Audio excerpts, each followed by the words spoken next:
you for joining us today. My name is Crystal, and I'm the community manager at Ning. I'm here with Juliet from the Ning advocacy team and Richard Millington, the founder of FeverBee, an online community consultancy, and your presenter for this hour on the topic of community platform design and development. Your network's design is the first impression that prospective members have of your community. So you really want to think hard on it. Is it enticing to these visitors or off-putting? Is it easy for them to see how to join and participate, or are you making them work too hard? Does your community look like a thriving metropolis or a ghost town? This is our 13th in the series of community management talks with Richard Millington. And since it's my first time running it on my own, I really hope that that's not an unlucky number today. Richard has already shared strategies for generating activity, managing growth, facilitating member engagement, converting newcomers into active members, and social sciences for community managers. All those recorded presentations are available on the Ning blog at cultivate.ning.com, and we'll be uploading the recording of today's presentation as well. So if you missed part of it or just want to revisit it at a later date, we've got you covered there. As questions arise throughout this webinar, please submit them using the questions feature. You can submit as many questions as you like, and we'll take some time at the end to respond to as many as we can. I also invite you to contribute to the conversation on Twitter using the hashtag NingTalk. So let me tell you a little bit about our presenter, Richard Millington. He's spent the last 10 years mastering a range of social sciences, refining key community management skills, learning how to use and apply data, collaborating with over 100 different organizations, and amassing a collection of case studies to tackle pretty much every situation. His latest book, Buzzing Communities: How to Build Bigger, Better, and More Active Online Communities, takes the same hard look at the data social science behind online community management. It's a really thoughtful read, well worth your time. You should definitely pick it up. And if you're interested in studying the discipline of community management further, I'd also recommend checking out FeverBee's professional community management course by heading to course.feverbee.com. So without much further ado, here is Richard Millington. Hi everyone, and thanks Crystal for that very kind and very generous introduction again. So hopefully, this will be lucky number 13. Today we're going to be talking about the design and the development of a community platform. So we're not going to go deep into the coding or CSS or anything too technical. What we want to understand today is what the layout of a community platform should look like. What are the key features that tend to have the best results? What are some of the best practices that all of us can apply within our Ning networks today? So we're going to go through a bunch of what are hopefully really useful tips that you can apply directly to your online community efforts. So I guess the first question that always arises is, what does a great community website look like? What are the key things that it tends to have? What does it look like at the end, and what does it look like at the beginning? And there are a couple of elements here that I want to cover. The first one is that the best community websites that I can think of always use what we call an emergent approach, which means that they don't design the platform to look how it's going to look in, say, a year or so from now. They don't design for that end goal, but they design the community platform for its stage in the life cycle. So with the emergent approach, you look to see what's popular, you look to see what your members are doing, and then you select or you add the features based upon what you know your members want. So you start with something very small, and then you gradually expand from there.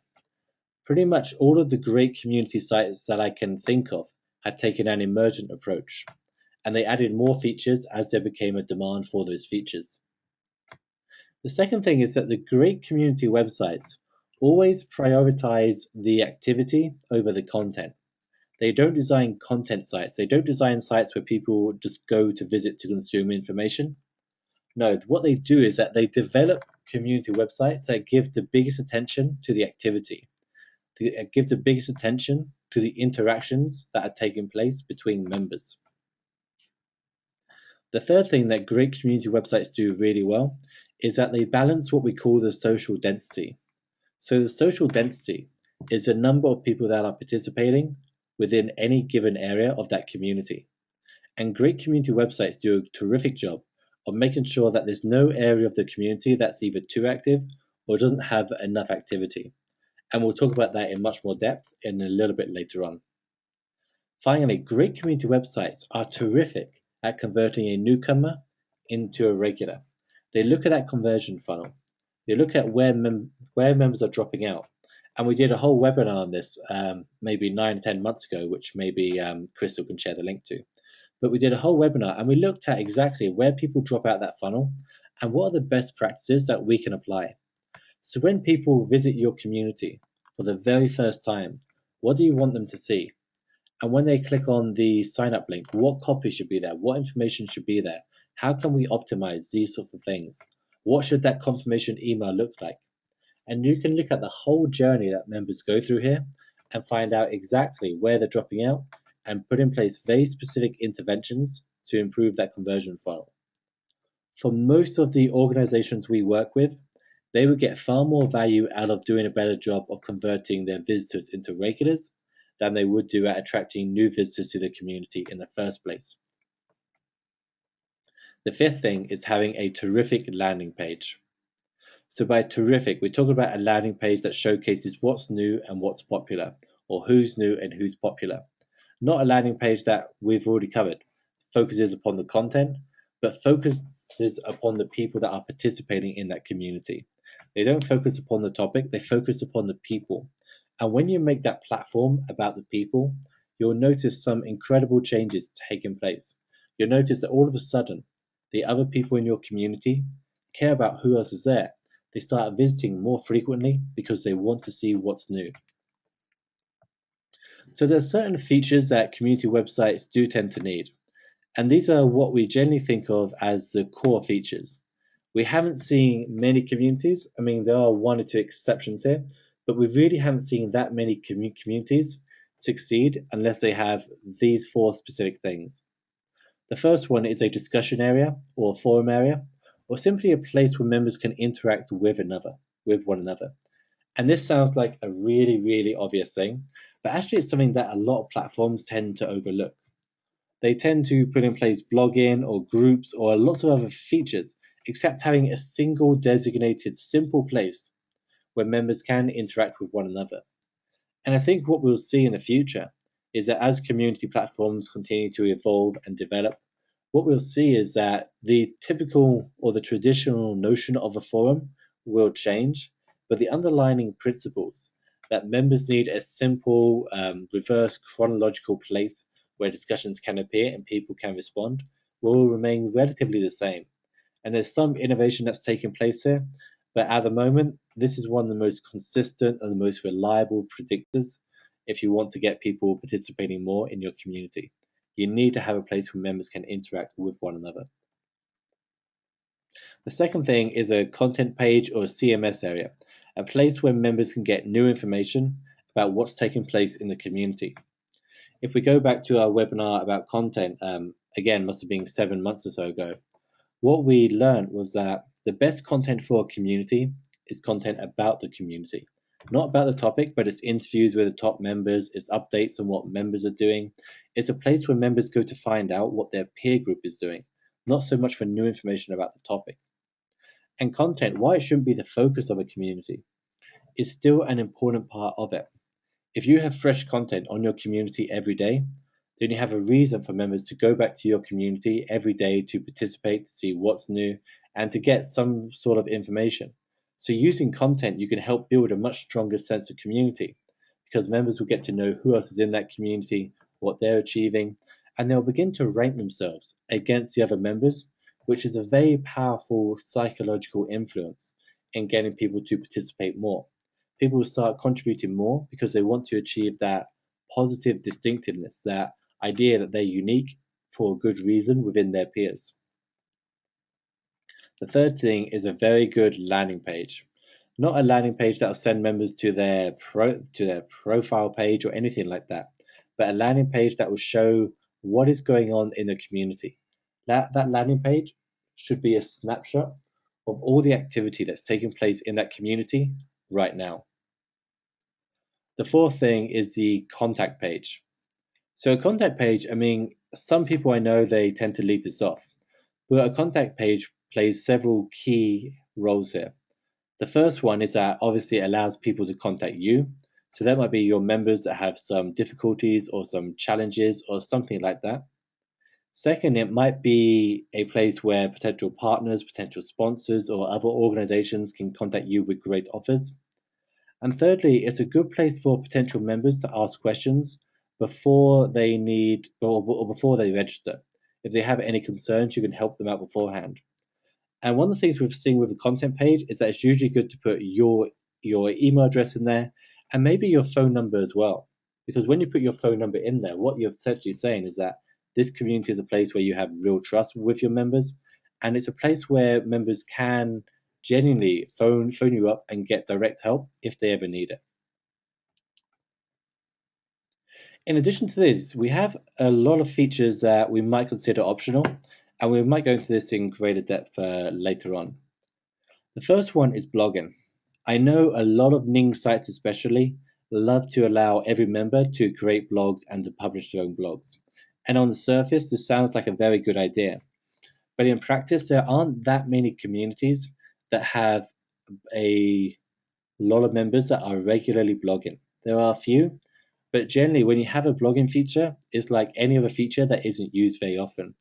It presents a bad example or a bad face of that community.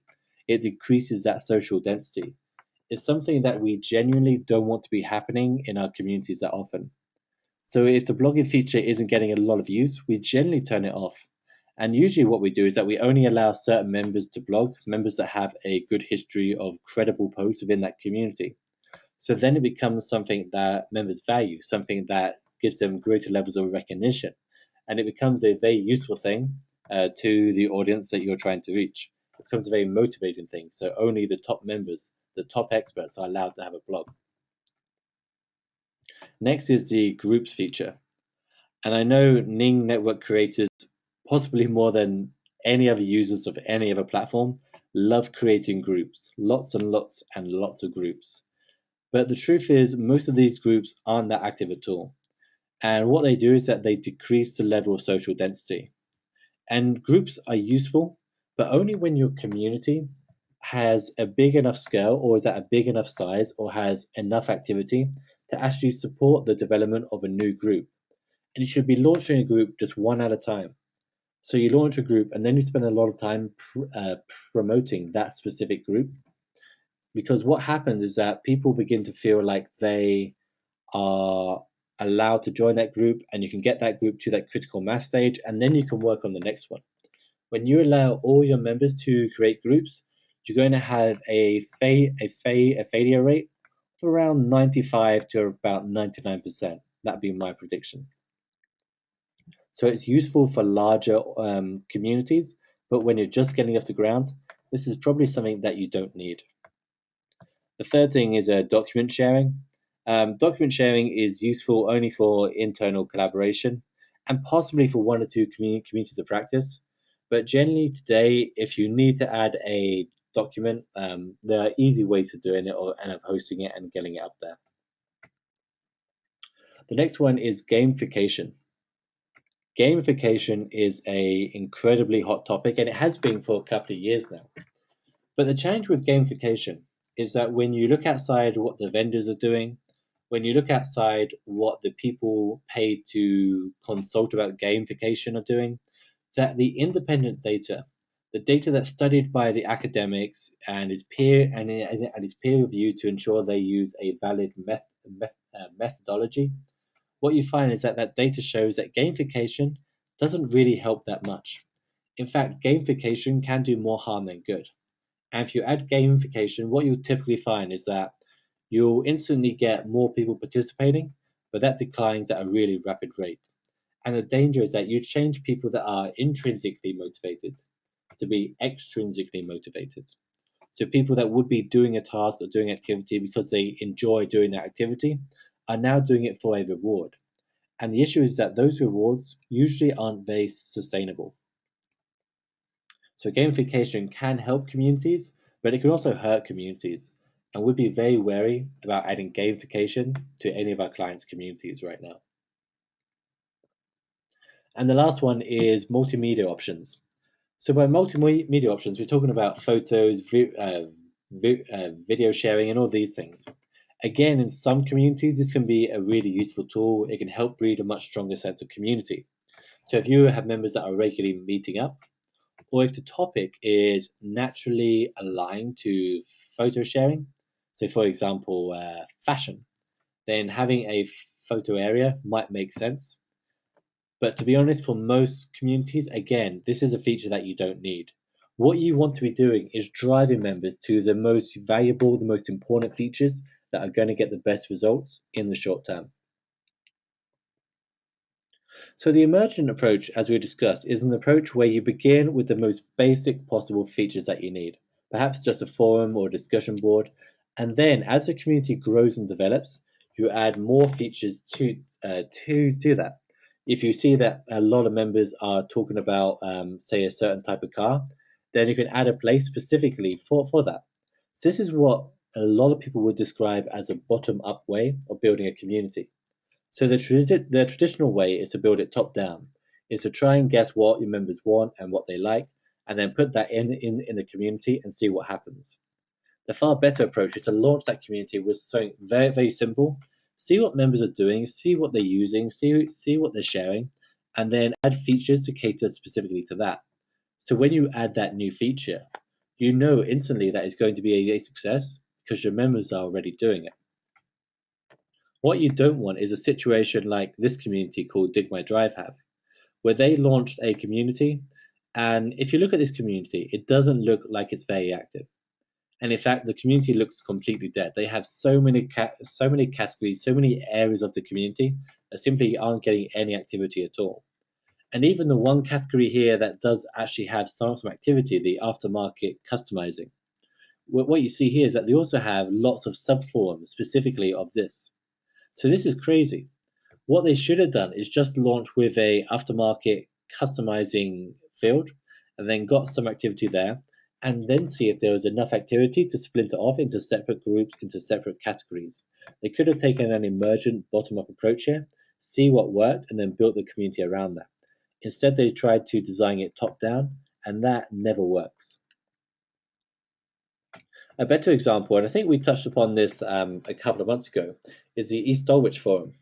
So if you look to see when they launched the community, it looked like this. They had three areas. They had the general issues and gossip. They had the wanted or the offered or the recommendations area. And then they had the about this forum. And I believe that they could have ditched that last option as well. So what you see is that they launched with just two areas where people can participate in. They're driving that activity specifically to key areas so they know they're going to get a lot of activity within that area. And then they can gradually expand. So I think 7 or 8 years later, the community now looks like this. And you can see now they have lots of different categories within that forum, lots of different areas where people can participate. But they did that very gradually. They took their time. They made sure they had a lot of activity that was taking place. And then they looked to see what members specifically were talking about.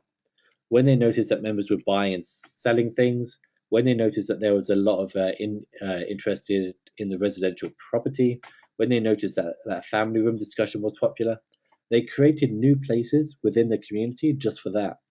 This is called taking the emergent approach. It's an approach that works much better than any other approach when it comes to designing a community platform. You shouldn't be guessing what works. You should look at what's happening within that community initially, and then you should know what works. So the landing page is possibly the thing that will most decide whether people decide to participate. So for example, if members come to your community and there aren't interesting things on that landing page straight away, people are less likely to join, they're less likely to participate, and they're less likely to visit again. So the landing page usually contains the elements listed here. You want to showcase what the latest news is. So what is the thing that's happening in the community today? Then you want to showcase the latest contributions from members. One of the mistakes that some organizations make here is that they use the latest activity feature, but this is getting cluttered with lots of activity that no one except the one member involved would find interesting. So you probably don't care if Bob made a comment on Dan's profile, but you might care if Dan just wrote a new blog post titled "The Top 7 Ways to Blah Blah Blah." So you care more about certain types of contributions. So the challenge is to make sure that you're using this feature or this area in a way that's going to promote the sorts of activities that other people want to see, sorts of activity that you want to promote more of. The other two things that work well here is what's new and what's popular, and who's new and who's popular. People love to compare themselves against other members, and if there is a very simple snapshot, there is one simple area right away that shows who's new or who's popular, even if it's done by a subjective way. Even if it's you that's managed to pick this up from somewhere or determine it and feature it in a separate box, then this actually encourages a lot more activity. Other people want to be featured here. They want that recognition. The next thing is what's needed. So most communities need something. So that might be someone to contribute their content, their ideas, or their expertise.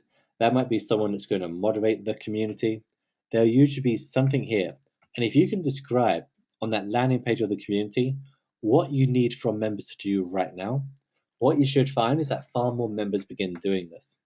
So when you have that what's needed area, it can help drive a lot more volunteering efforts and a lot more activity to your community. And it also helps people get more involved in the community. They get closer and more engaged within whatever that community is doing. And finally, notifications and replies. If you use a Ning network, then you shouldn't have to worry about this because this should be taken care of on your behalf. So what we want to be doing is always prioritizing activity over content. If we look at this Asian MBA international community, it's a community that looks good, but you see that they've given the priority to the content here. And content is good, but it isn't updated as regularly as the activity is. And when you put the content at the top in the most valuable space that you have, what you're telling members is that this is what is the most important thing in our community. This is what we want you to be doing. What we should be looking at instead is putting the latest activity here, putting the latest discussions between members here. Because when you do that, what you typically find is that the level of activity instantly increases. And the challenge you have is that your community looks better if the content is at the top. If you have that slider feature they use here, so the content just moves to the right and you can always see the new articles, then it looks good. But functionally, in terms of what people use and what the end result is, it's far better to put the latest activity at the top. Another example, if you look at I don't know what this community is called, a roadshow, I'm going to guess. So again, you see in this community, if you visit this for the very first time, you see that they do have some activity in the top left. But to be honest, I would put this activity in the center and then move the "Don't be fears full" quotes to the right. I would make sure that the thing that you want members to be doing is focused in the biggest real estate area of that community. Or another one, the authors quotes community. Again, it sounds really obvious, but if you're selling advertising within your community and you're giving the most valuable real estate to the advertising in that community and it looks like this, that's a really bad thing.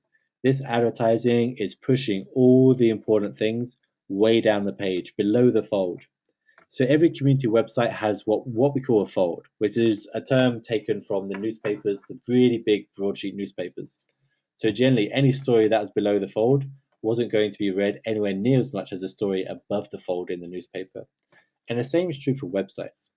If you need to scroll down to see the activity that's taken place, then you're far less likely to do it. Far less people are likely to see it. And a very simple change for this site to make is to move the advertising into the right-hand column or to the left-hand column and make sure that the latest post from members, of which they clearly receive a lot, gets the most attention within that community. If we want to look for an example outside of Ning, we can use the student room site. So if you look at the student room, they do have the latest content right at the top. But you also see on that community as well is that they show you the latest uh, discussions that are taking place right now. And you can see, judging by the number of responses to at least one of them, that this is clearly a very active and a very thriving community. One of the things we have to think about as well is that when people visit our communities for the very first time, what menu of active discussions do they see? So by menu of discussions, we're talking about what discussions do they see on the landing page of that community? And are those discussions the types of discussions that are going to engage newcomers to visit that community? So one of the challenges that you guys as community professionals face is making sure that you always seem to have regular active discussions on in that menu of discussions right at the top of the page. So these will be discussions that are most controversial or most topical, that focus on something new. So you have to toy around with what you make a sticky thread and what you don't to keep things both fresh, but also appeal to the members and showcase that this is a community where there's an awful lot of activity. Or we take this community from, or take this site from Wheel Suckers, I think. So Wheel Suckers is a social network for road cyclists. It's very active and it's very successful. But the one change I would make is that again, I would bring this forum activity right to the top straight away.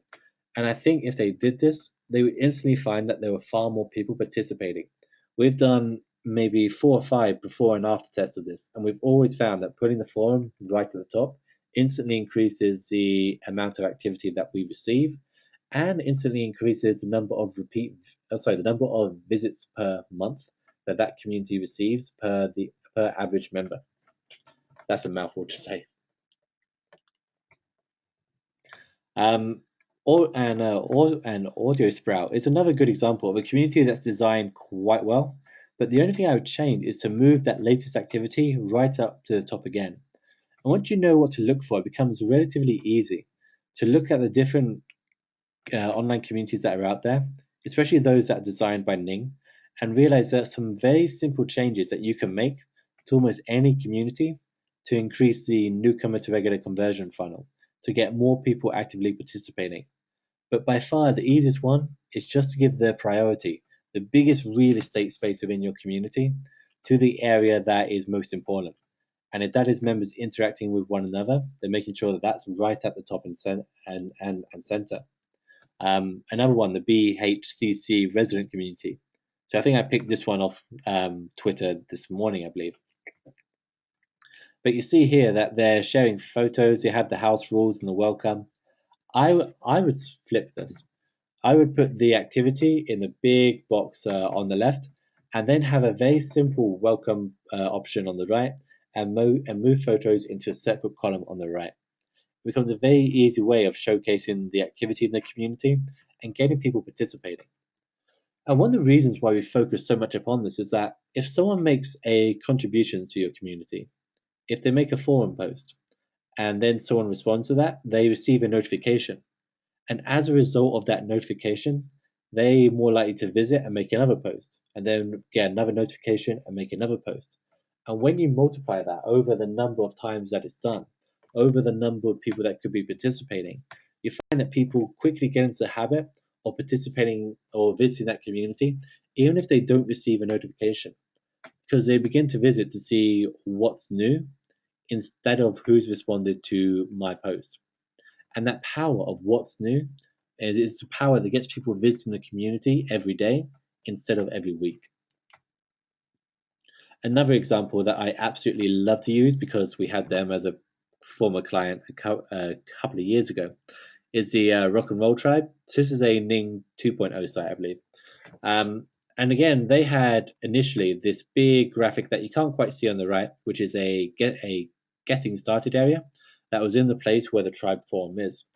And when we found that we flipped this, we found that instantly the level of participation went up.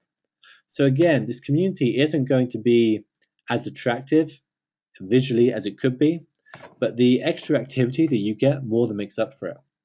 The other thing that the Rock and Roll Tribe do very well is that if you look at their menu of discussions, if you look at the discussions that are taking place between members when people visit, these are all featured discussions.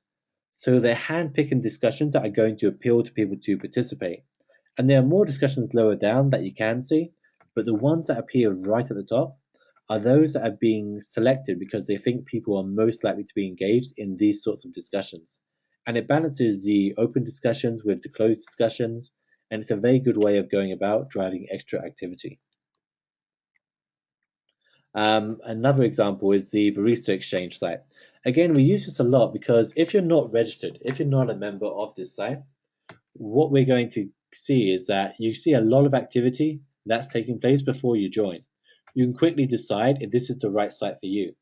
If you're not interested in content, there's lots of content that can take place, but you are interested in the activity that takes place between members. And through lots of different sites. I mean, just by bringing their discussion forums up, just by giving that the biggest priority, you're going to find great results from that. The next thing we want to talk about is preventing information overload, or what we call underload. So this is the idea that if there's too much activity within any given area of that community, then people are far less likely to participate. And the reason is that it becomes overwhelming. People can't follow the level of activity. There was one study done a long time ago which suggested that 40 participants within 20 minutes is the maximum for a chat room.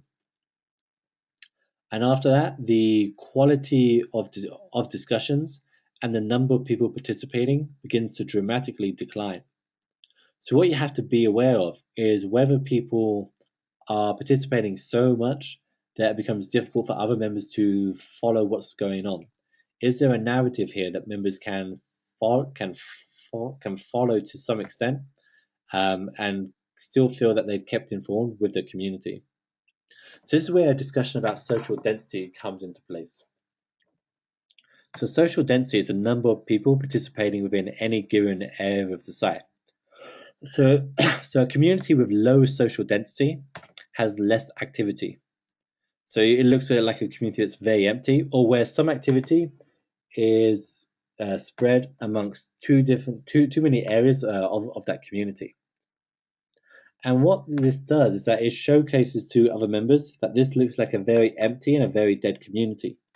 And that's obviously not what you want. People don't participate in areas of in communities that don't look like they have momentum to take off. So what you need to do in that situation is increase the social density by removing the areas that aren't used. What you want is a high level of activity or a high social density without it becoming overwhelming. So what you'll typically see is that early stage communities need to concentrate the level of activity. They need to get as much activity within as small an area as possible, and then mature communities need to dissipate activity more. They need to identify the popular groups and then dissipate that activity. So if we look at the rock and roll tribe when it first launched a long time ago, what we found is that this community has a low social density, even though it has a relatively good number of discussions that are taking place, because they have so many types they have so many categories here. There doesn't seem to be like it's a very active community. Where if they just had one area, it would look far more active, and then they could gradually expand based upon what people were talking about or based upon what they wanted to do. Or another example is from the firearms talk forums. So what they did a couple of years ago was that they expanded their community to every single state. So they created a new forum category for every single state.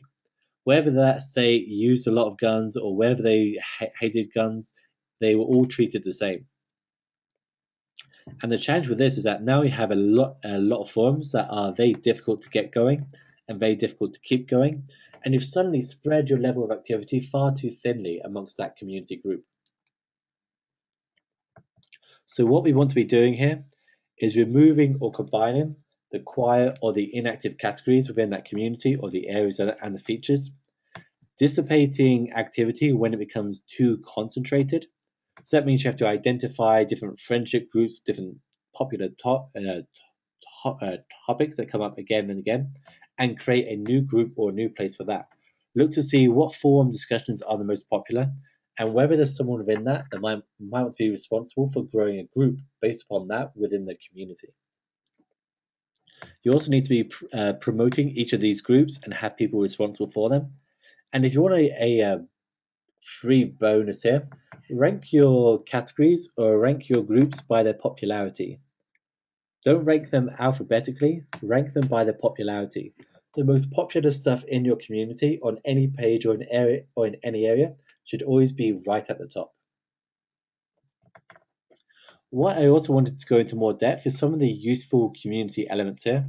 So a few of these we've covered already, the multimedia, the blogs, and the groups. There are some features that you can use or you can include in different ways that actually have a useful, beneficial impact for the community.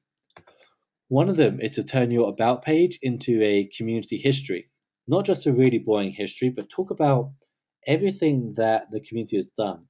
So, when was it founded? Who were the first members? What did they talk about? What were the big discussions that came up? What has the community achieved?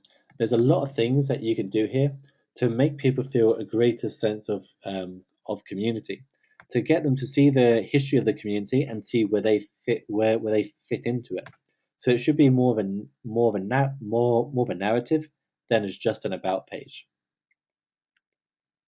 The second thing that can be useful is to list the upcoming events, not just the events that you're hosting, but any relevant events that your members might be interested in going to.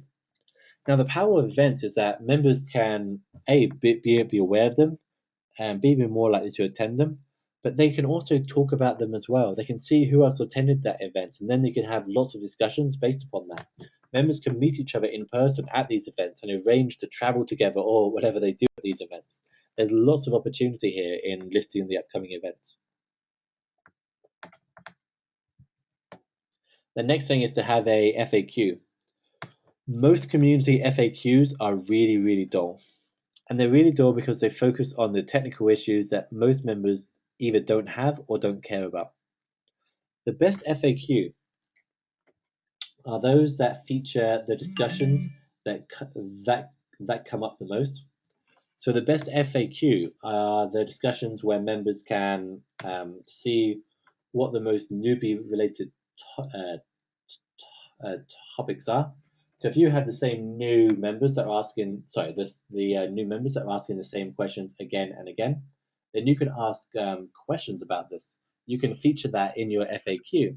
If you have documented best advice or best practice, you can include that in your FAQ as well. So there's lots of very simple, very easy things that you can include here. Member profiles is also an interesting one. The way that most communities do member profiles is that they make them a really difficult task. And the best thing to do with member profiles is to ask more interesting questions. Ask questions not their age, about them, or something really bland. Ask how they became interested in that topic. Ask what their biggest success was. Ask what their biggest failure was.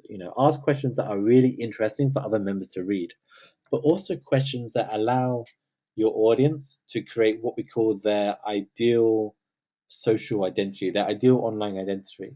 People want to brag online, but they want to do it in very subtle ways. And the two final things I'll cover here. The first one is pages for jobs or products and services that the community has reviewed. If you work in a community of practice, or if you work in a community where people tend to buy the same things to participate in that topic in some way, then having pages just for this is a good idea. And finally, having a page just for the newcomers in your community. But this should be a page that engages members as much as possible within that community. So a page that's going to tell members a little bit about the history of the community and topical discussions that they can participate in right now. And that usually means that you have to update this page on a regular basis, but that's a good thing. It will keep more activity flowing through to the latest discussions that are taking place, and it will get members participating in hopefully a self-disclosure discussion straight away. A discussion where they can reveal their feelings, something about themselves within that community quite early on. So this is why it's important. If you can immediately engage members or newcomers in a topical discussion, what you're able to do is to get them into that notification cycle that we talked about earlier. And once they're in that cycle, they're far more likely to become a regular member. So if you look at what the Military Veteran Resource Network here, they actually had a very good idea by having a single call to action, but I think the click to read all about us is quite boring. I think what they should do instead is change that to a click to a topical discussion to give your opinion or to give a opinion on a very active, controversial, provocative discussion that's taking place within that community right now. So if we start to wrap up this webinar, if you want to optimize your existing community platform, what you should be looking to do is to balance the level of social density. Either remove features that aren't being used enough, remove form categories.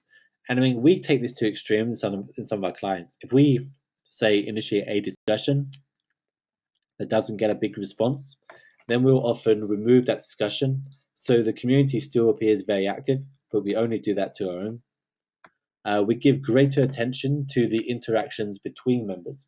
We're making sure that we always prioritize and give the best, most valuable real estate in our community website to the interactions taking place between members, because nothing is more important in a community than this. We also take special pain to highlight who or what is new or popular in any particular community. We look to have an area within that landing page where we can do that. Fifth, we look at responding to what members do, not what they say. If you ask members what they want, they usually say that they want quality information that is really easy to find. But actually, when you give them that, they don't respond to it that well. What they want instead is usually to have a very thriving community. So we look at what members are doing, not what they're saying. And what they're usually doing is participating in those discussions or particular types of discussions, and then we build further groups or further features or give more activity to that. But this is going to be a case where you have to test different things within your community platform and measure the impact. See what's working and see what's not working, and then adapt as you go along. So for the landing page, the small tweaks can have a really big impact. Simply by moving the activities to the top of the page can have a big impact. Ensuring the menu of discussions contains self-disclosure debates and just generally really interesting discussions. So someone that's visiting your community for the first time can see very interesting discussions that are probably being made sticky thread for a short duration of time that appear right at the top of that community. Show what's new in the community above the fold, show what's popular, and create a visible place for the newcomers in that community. And one other thing is to look at things like notifications as well, removing the group features or the blogging. We found single threading to be better than a deep threading. So by threading, we're talking about whether if someone posts on a forum and there's a response, is that indented below that response, or is it just in a chronological order? And also, if we look at the more interesting member profile questions as well, we're seeing that creates a much better response for converting a newcomer into a regular member of that community.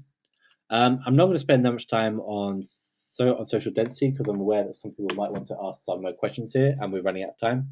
But what we want to be looking at here is making sure that you always balance the social density. So if we skip through a couple of slides to scienceforums.net, you can see here they have a very good level of social density.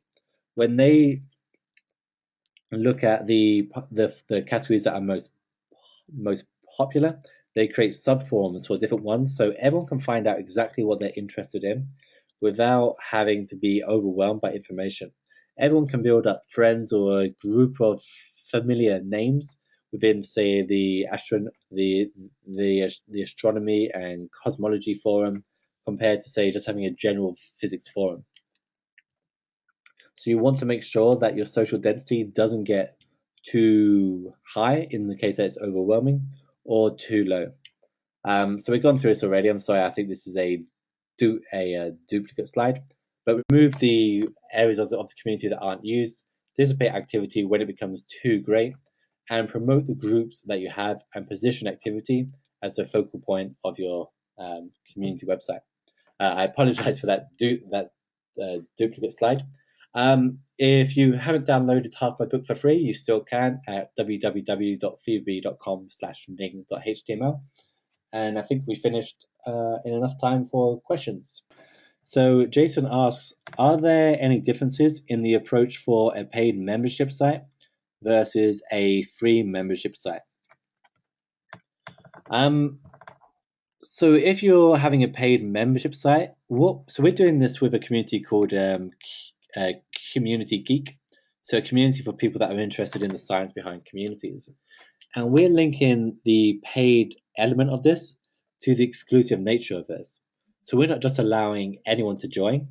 We're inviting the top people that we really respect and admire to join and participate for free in a VIP capacity. And then we're playing upon that. If you want to be a part of this group, if you want to be accepted as a member of this particular group, then you have to join the community. So we focus on that exclusive nature as a key motivator that we want people to join.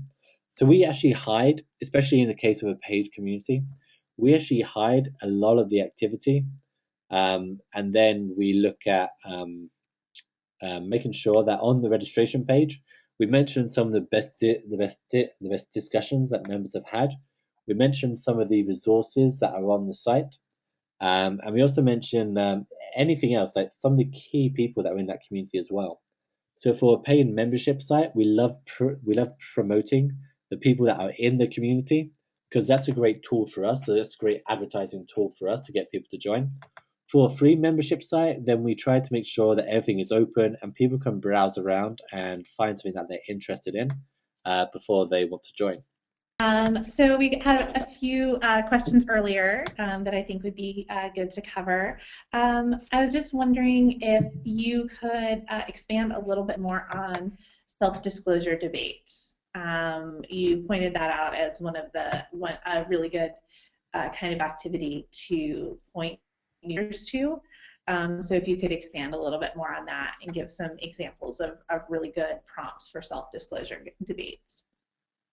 Yeah, this is a huge topic, and one that I think we covered in the moderation webinar some time ago. That's the other thing. If you look at the Ning Vimeo site, you'll find all these previous webinars you can catch up on. So a self-disclosure discussion is a discussion that allows people to talk about themselves in some particular way. So if I ask you about your previous experience, that's a good self-disclosure discussion. If I ask you about your thoughts or emotions, it's these sorts of discussions. And the reason why they're so powerful is that the way that relationships develop, online or offline, is that first two people will meet around some sort of common interest, no matter how temporary that is, and they'll begin a discussion. And over time, during that discussion, they will ask self-disclosure types of questions, or they'll begin revealing emotions or information about themselves. And when that is reciprocated, it begins to build that sense of trust and that sense of community as a result. So when you multiply this by, say, a whole community, and you have lots of people that are, sharing what they think or feel or sharing information about themselves, you find that the community as a whole has a much stronger sense of community, which leads to much higher levels of activity and participation. So good self-disclosure discussion might be, what is your best achievement within this topic? What is the worst thing that happened to you? Or even right now, what are your plans for Christmas? It's not a discussion that has immediate information value to everyone within that site, but it's a discussion that helps get people feel that sense of togetherness that's quite important. Awesome, thank you. Um, Another good question here. This is something that Jay Poole brings up, and this is something that I think a lot of community managers struggle with, is the aspect of a member who dominates a particular group or community, who always kind of jumps in to be the first to respond on everything. And that type of activity may be intimidating or stifling to others joining in on discussions. Do you have any thoughts or recommended practices on mitigating that kind of activity? Yeah, sure. And hi Jay, it's good to hear from you again. Um, so for this type of thing, and this happens in a lot of communities, you have someone that's really enthusiastic that drives everyone else crazy. Um, the tactic we found works best is to give them both something good and something bad at the same time. So something bad will be that you let them know that at the moment, because they respond to every single discussion, they're dominating the discussion and the type of responses that members get. So what you'd like to do instead is to ask them to stop doing that, but in exchange, you're going to give them a column or blog or their own forum category or their own Ask Me area within that community, where people can ask the questions specifically to this person. So what you're kind of doing, you're kind of distracting them a bit, but you're also giving them something good if they stop doing something bad. So it's not just you offending them so they go away and don't participate anymore. It's so they get more involved within that community without annoying everyone else. And if that doesn't work, you might just want to tell them outright that other members are complaining about it. But it's always good to try and have some sort of exchange where you can give them the bad news, but you can also give them some good news, something extra, some bonus, or something that they get that gives them more power, more responsibility, or more positive distinctiveness within that community.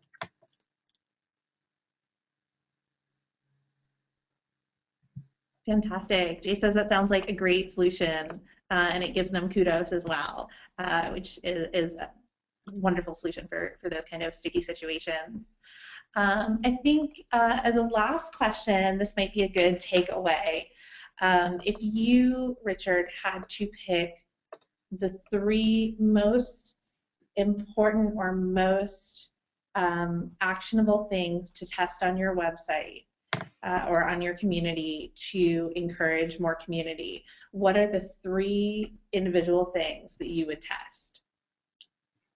Um, so this is a difficult question because are they asking me is what would I test for my own curiosity, or are they asking me what would I test because I know it would achieve the best results? I think if you, what would you test if you that you know would achieve the best results? So if you're trying to kind of get more activity to a dying community, what are the three most important things that you think would be good to test out? So a dying community is kind of difficult because it's a community that is often stuck in what we call a death spiral, where because there's less activity, less people participate, which breeds less activity, so less people participate, etc. Um, so the three things I would do is first I would remove anything that made the community look like it wasn't successful. So I would dramatically move any discussions that weren't popular, categories that didn't have a lot of use. So I'd remove everything and concentrate activity in as small a area as possible. I'd make sure I'd have the latest activity right at the top of the page, and I'd make sure that I was directly stimulating some activity there. So even if I was individually reaching out to 5 to 10 members every single day to get them to participate, that'd still be a good use of time if, say, 2 or 3 of them did every day. So at least then you're getting these new discussions every day. So when people visit, it looks like it's an active community. The key thing here is to figure out why it's dying. Is it dying because you're not getting enough fresh blood within that community? In which case, you need to look at your Google Analytics and see if the number of unique new visitors each month has been in decline. Is it because the newcomer to conversion funnel or ratio has declined? So you still got the same number of visitors within that community, but now they're less likely to actually participate, which means you need to look at each step in that funnel using your analytics on the content pages or the flow or whatever they call it now, and figure out exactly where people are dropping out and testing different changes there. Or is it because you're just not holding on to the members that you have for long enough? Um, in which case you need to look at how you build a much stronger sense of community. There'll usually be one issue that you can diagnose to some extent and then fix it there. But I'd probably generally look at the newcomer to regular conversion funnel. I think that would probably have the biggest bang for your buck right now. So I would look at when people register straight away, what message do you send? I mean, do you personally send them? That's going to get them more involved. What do you tell them about the community? How do you very gently indoctrinate someone into the culture and the social identity of that group? So those are the things that I would look at. The uh, putting the activity in the right place, removing anything that wasn't popular, and figuring out that newcomer to regular conversion funnel.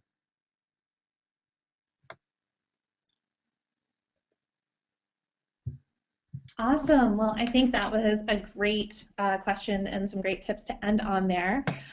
So thank you everyone for joining us today. And if you missed any part of this or you just want to catch up on it again, we will be sending out a follow-up email with the recording, and the recording will also be on our blog at cultivate.ning.com. So thank you, Richard, for joining us today, and thank all of you for joining us. Thanks a lot, everyone. Have a good Christmas. You too. Bye-bye.